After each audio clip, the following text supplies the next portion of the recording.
When humans were first discovered by the galaxy at large, it was first thought to leave them alone. They wouldn't be any promising species at all to work with.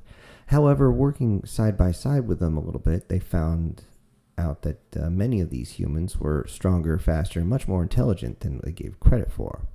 However, since they were a young spacefaring race, it was believed that they would have to be tamed and brought in as servants to other galactic powers that were far longer spacefaring races than theirs. Looking at the way the human culture was, it was extremely divided. Most cultures always have a central command, a central unit. They control most of the industry and, of course, the military, and they keep everything centralized. The humans are far spread out and seem to have different governments everywhere you turn. Every single planet seems to have its own government, and this led a lot of species to believe that they could simply pick apart the human space one by one, and it would be simple. Each of these planets was barely covered by one or two ships, maybe some defense satellites. The deeper you went into human territory, of course, the worse it got. However, they weren't planning on pulling apart the entirety of the human race. They simply wished to take pieces away and gain wealth and riches from selling off their equipment and, of course, their people. As we found out that humans, especially human females, fetch a very high price on the open market. This is when it was decided by several pirate groups and also a few governments that they would begin to take away the humans' abilities to stretch out beyond their means by taking their satellites and a few of their colonies. These raiding parties would immediately go in and take apart the colony itself, overwhelming their defenses as fast as possible, and then sweeping up what was left and taking the rest as servants.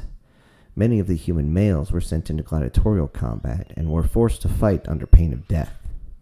However, many died anyway, as it was very sporting to watch the winner, the survivor, the grand champion, be exploded from a mine that is placed inside their torso. The crowd loved this very much. Many of these tournaments were, of course, recorded and sent across their entire empire so that they could enjoy the sights and sounds of these new humans being torn to pieces by each other, especially since we found out that the human skeletal system and muscular system was far beyond what that of a Zarnak could do. However, the Zarnak fleet was massive compared to what the human colony could possibly bring to bear. However, it is of note that the colony itself barely had any orbital defense satellites and only a few patrol ships to take care of itself. It wasn't long before these images, these videos, ended up in the hands of humans. Within 2 standard solar rotations, several of the human battleships began to show outside of the colony. They'd immediately demanded that the humans be released and that the Zarnak pay reparations for those who had been taken prisoner, along with those that had been already taken off planet and into slavery to be returned unharmed. This was a non-negotiable, and it made the Zarnak laugh. They believed that they still outnumbered the humans. They did not realize what was already coming their way. Within another solar rotation, 5 dozen more of these dreadnoughts began to show up, along with other smaller battleships, patrol ships, destroyers, frigates, transports, you name it, it had begun to show up, all with different markings, but all distinctly human. This began to make the Zarnak begin to sweat as they realized that their number advantage was beginning to dwindle. And as soon as the numbers on the humans got 50% of what the Zarnak fleet was amassed around the colony, they began to go forward, their weapons turning hot, and immediately unloading on the Zarnak fleet. There was no discussion. There was no wait. Railgun rounds, as we learned to call them, came flying at them. We couldn't see them because we were so used to energy weapons, and they moved so fast they looked like small comets. We couldn't figure out what was going on until we watched ships detonate. I was there at the colony. I watched the Zarnak, our former allies. They fought back, but the ships themselves were beginning to be tore apart. And as the battle continued, as these strange, what we've come to find out as torpedoes, reached the Zarnak fleet, they began to detonate just inside or outside of the Zarnak fleet ships, tearing massive holes into the armored hull, and it was devastating. You would see a Zarnak ship be hit with one of these torpedoes, and the rush of atmosphere along with the burst from the explosion would send it tumbling. I could just imagine what was going on inside the helm as everyone was subjected to anywhere from 5 to 50 different G-forces as it tumbled deep into space. With that many G-forces, anyone still alive after a few seconds wouldn't be. Soon the human fleet doubled in size. It took a couple of hours for the human fleet to actually reach the colony.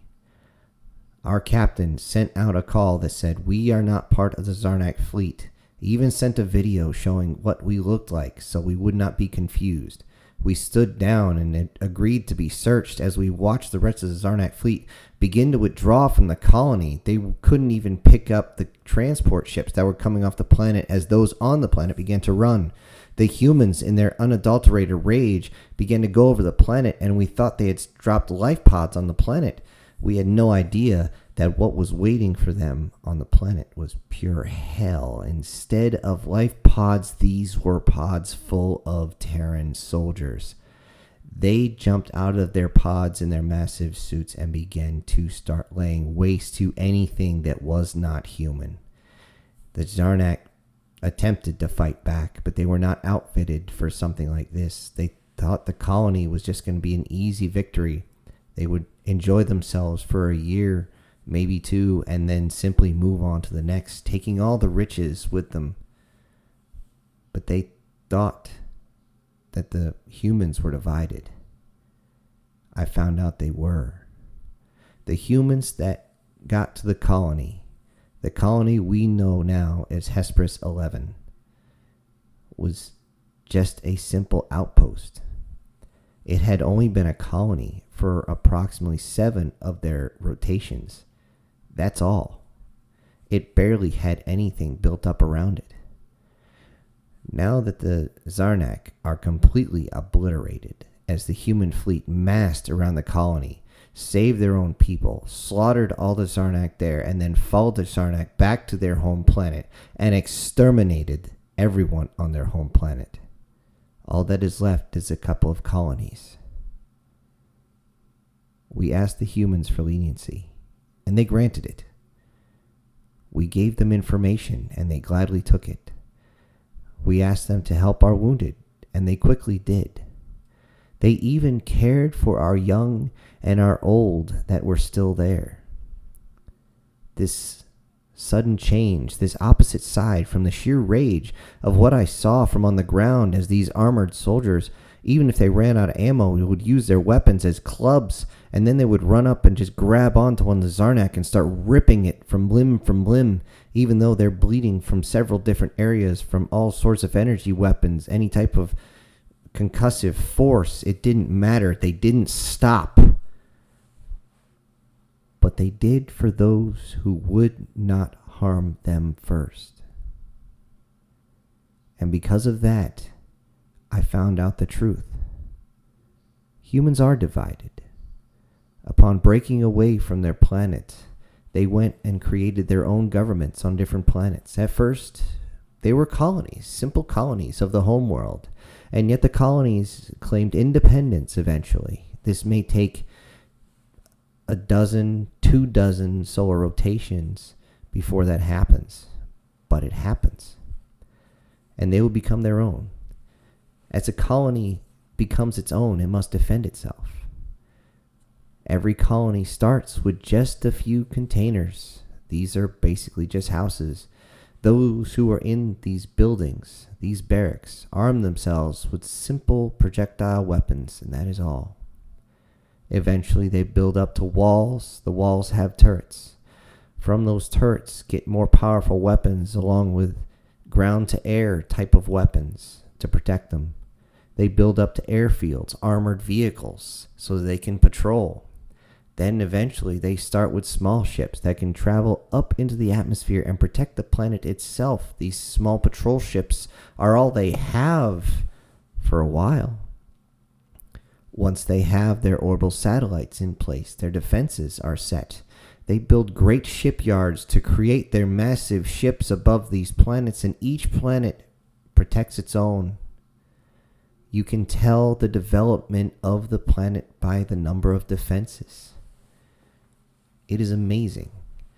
Some of these planets have 5, 6, 7 of these massive dreadnoughts with several battleships as backups. Yes, battleships as backup. And yet, when I asked why would they do this, they simply asked, humans are like that.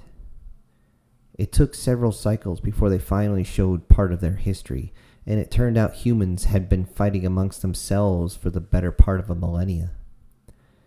It was amazing and terrifying. Then I finally got a chance to look close at one of these colonies that had been around for several decades. 2 dreadnoughts, one at each pole, a ring of defense satellites. I asked, wait, didn't I see these 2 dreadnoughts at the Battle of the Colony?